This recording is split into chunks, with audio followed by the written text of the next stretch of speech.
press the bell icon on the YouTube app and never miss. सभी को जय हिंद दोस्तों, आप सभी का हार्दिक स्वागत है जय हिंद रिएक्शंस पे। आशा करता हूँ कि आप सभी लोग बहुत अच्छे होंगे। तो आज की इंटरेस्टिंग और दमदार वीडियो में आप देखेंगे भारत की दो बहादुर और शिक्षित महिलाओं को। एक तरफ आप देखेंगे मशहूर पत्रकार अंजू पंकज जी को, जिनकी स्पेशल गेस्ट होंगी भारत की बेटी, हम सबकी चहेती और दबंग वकील नाज़िया इलाही खान जी, जिनकी बातें और दमदार रिएक्शन देख के न सिर्फ अखिलेश यादव बल्कि लालू प्रसाद यादव और उनके पूरे सपोर्टर्स को साम सूंघ जाएगा। तो ये वीडियो काफी दमदार होगी, आपको बहुत कुछ जानने को मिलेगा और मजा आएगा। तो इसे अंत तक देखें और चैनल पे नए हैं तो चैनल को सब्सक्राइब कर दें ताकि हम आपके लिए लेटेस्ट, इंटरेस्टिंग और नॉलेजेबल वीडियोस लाते रहें। तो चलिए पहले ये वीडियो देखते हैं और अंत में इसके बारे में बात करेंगे। जय हिंद, जय भारत। समाजवादी पार्टी के नेताओं का अपराध के साथ जो पुराना रिश्ता है ना, उस पे एक और कड़ी है। एक और जिला अध्यक्ष है समाजवादी पार्टी के, जिन पर 28 केस है और अभी हाल ही में 2 दिन पहले एक अधिवक्ता पर उन्होंने हमला करवाया, उसकी जान ली है, उसकी हत्या करवाई है। तो क्या समाजवादी पार्टी को दूसरे लोग मिलते ही नहीं है, सिर्फ उनको माफिया लोग ही मिलते हैं? देखिए, पश्चिम बंगाल में, मैं इसको भी थोड़ा डिटेल में बता दे रही हूँ। पश्चिम बंगाल में जब तक ममता बनर्जी साहिबा गुंडा, बदमाश, बलात्कारी, लुच्चा, लफंगा, झुट्टा, आरोपी, तोलाबाज, रंगबाज को अपनी पार्टी में एक मखसूस इंपॉर्टेंट जगह दे करके नहीं रखेंगी, तब तक वोट नहीं आएगा उनके पास। क्योंकि उनको वोट तो करवाना नहीं होता है, उनको तो इलेक्शन के वक्त में लूट करवाना होता है। तो ठीक उसी तरीके से अखिलेश यादव की और ममता बनर्जी की दोस्ती बड़ी पक्की रही है और हमेशा रही, जैसे लालू प्रसाद यादव की और ममता की दोस्ती हमेशा बड़ी अच्छी रही है।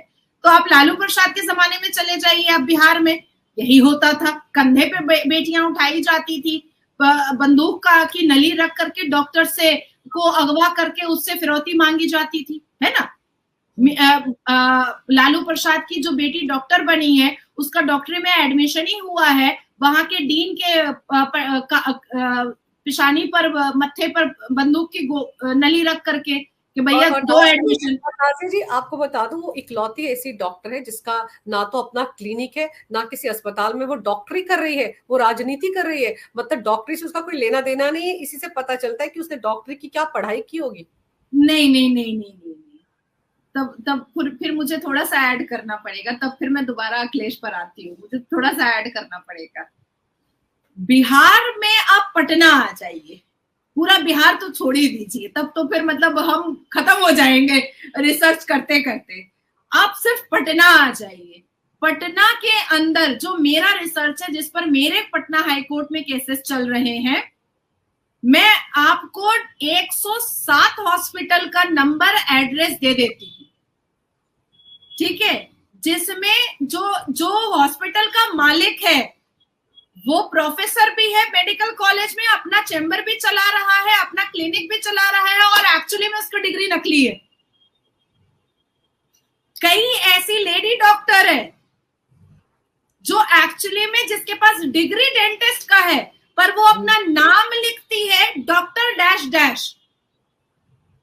पटना के राजेंद्र नगर में एक अस्पताल है, 6 तल्ला मंजिला का एक अस्पताल है, डिवाइन हॉस्पिटल, जिसके 3 तल्ले में अस्पताल है और 3 तल्ले में घर है, और घर में किटी पार्टी भी होती है, और मियां बीवी दोनों अपने आप को डॉक्टर बोलते हैं, और दोनों की डिग्री जाली है, जिस पर केस चल रहा है। तो बिहार का जो चट्टा मट्टा है ना, अगर खोलने पे मैं आ जाऊं तो बेचारे नीतीश जी परेशान हो जाएंगे कि उनके नाक के नीचे क्या क्या हो रहा है। और ऐसा आप अखिलेश में वापस आइए। और ऐसा नहीं है कि मैंने 2-4 केसेस पटना हाईकोर्ट में कार्रवाई करके नहीं रखी, मैंने करके रखी भी है। हजारों लेटर्स मेरे गए हुए, इवन आई हैव प्रूफ, मेरे पास पूरा प्रूफ है। तो मेरा ऐसा मानना है कि अखिलेश यादव भी ठीक इन्हीं लोगों की तरह, जब तक गुंडा, मवाली, बलात्कारी, इस तरीके का तोलाबाज, इस तरीके का रंगबाज, इस तरीके का स्कैमबाज नेता बना करके नहीं रखेगा और अपना चट्टा बट्टा बना करके नहीं रखेगा, तो वोट को लूट कैसे करवाएगा? आपको क्या लग रहा है कि ये 37 सीटें ऐसे ही आ गई हैं? नहीं, ये 37 सीटें नोट की खुशबू से आई है, ये 37 सीटें दारू की खुशबू से आई है, ये 37 सीटें पुलिस को अपना दलाल बना करके आई है, ये 37 सीटें जनता को खरीद करके आई है, ये 37 सीटें जनता को डरा करके आई है, ये 37 सीटें जनता को भय दिखा करके भी आई है। तो बहुत सारी चीजों को दिखा करके आया है।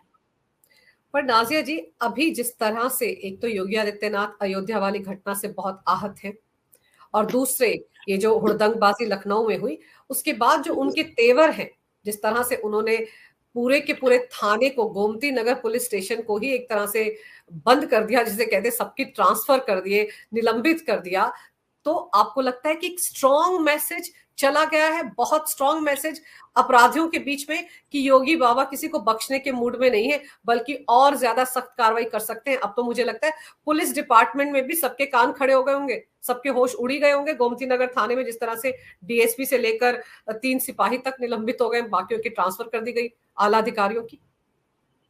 देखिए अंजू जी, स्ट्रॉन्ग मैसेज उसी दिन चला गया था जिस दिन योगी महाराज जी मुख्यमंत्री के चेयर पर बैठे थे, और जब मुख्यमंत्री के डिपार्टमेंट से लोगों ने आकर के ये पूछा था कि कौन सी नई गाड़ी आपको चाहिए, तो उन्होंने कहा था क्यों पुरानी गाड़ी टूट गई है क्या, बर्बाद हो चुकी है क्या। और उसके बाद फिर एक के बाद एक जो सख्त कानून आते चले गए। योगी महाराज जी से सिर्फ और सिर्फ उत्तर प्रदेश के मवाली गुंडे और बलात्कारी और समाजवादी पार्टी के हुड़दंग नेता नहीं डरते, बल्कि इस देश में बहुत सारे ऐसे हुड़दंगी हैं जो डरते हैं, बिल्कुल डरते हैं। अब बात आती है कि हमेशा उन्होंने स्ट्रिक्ट एक्शन लिया है और महिलाओं की सुरक्षा को हमेशा उन्होंने फर्स्ट प्रायोरिटी में रखा है, लेकिन अब वक्त आया है कि जिस हिसाब से उनका बुलडोजर चलता है किसी भी लैंड माफिया वाले सिचुएशन पर, सिनेरियो पर, उसी तरीके से महिलाओं की सुरक्षा के लिए 2-4 ऐसी नजीर पेश करने की जरूरत है और फांसी की सजा सुनाने की जरूरत है, जिससे आने वाले वक्त में हमारे उत्तर प्रदेश की बहु बेटियों को छेड़ने से पहले, उनको नजरें उठाकर देखने से पहले भी ये जो समाजवादी पार्टी के चाटुकारिता वर्कर्स हैं या मोहित खान जैसे अवदेश के लाडले दोस्त हैं, इन लोगों के रोंगटे खड़े हो जाए किसी बच्ची की तरफ गलत नजर से देखने के लिए। बिल्कुल। और योगी आदित्यनाथ ने तो आज विधानसभा में ये भी कहा है कि मैं यहाँ नौकरी करने नहीं आया हूँ, काम करने आया हूँ। जो गलत काम करेगा खामियाजा भुगतेगा। अगर मुझे प्रतिष्ठा ही चाहिए होती तो मैं मठ में बैठा होता, मुझे वहां बहुत प्रतिष्ठा मिलती थी, लेकिन मैं यहाँ जो काम करने के लिए आया हूँ वो काम करके रहूंगा। महिलाओं की सुरक्षा के साथ कोई समझौता नहीं। आपने नाजिया जी इस विषय पर चर्चा करने के लिए समय निकाला, विस्तार से जानकारी मेरे दर्शकों को दी, इसके लिए आपका बहुत बहुत धन्यवाद। नमस्कार।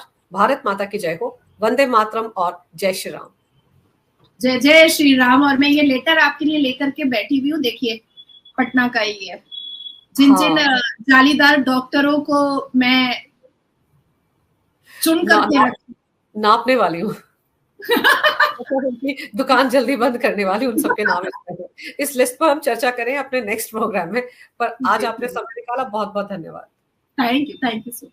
तो आशा करता हूँ कि वीडियो को आपने अंत तक देखा होगा और हमेशा की तरह नाज़िया अलाई खान जी का दमदार और बेबाक रिएक्शन आपको काफी पसंद आएगा और ये वीडियो आपको काफी इंटरेस्टिंग लगेगी, जहाँ पे आपने जानी नाज़िया अलाई खान जी की दमदार और बेबाक राय। अगर आपको वीडियो पसंद आई है तो इसे लाइक और शेयर जरूर कर दें और अपने विचार हमें कमेंट सेक्शन में लिखकर जरूर बताएं। और एक बार फिर चैनल पे नहीं है तो चैनल को सब्सक्राइब कर दें, ताकि हम आपके लेटेस्ट इंटरेस्टिंग और इन्फॉर्मेटिव वीडियोस लाते रहें। तो चलिए फिर मिलेंगे ऐसी किसी जबरदस्त और दमदार वीडियो में, तब तक अपना ध्यान रखिए। जय हिंद, जय भारत।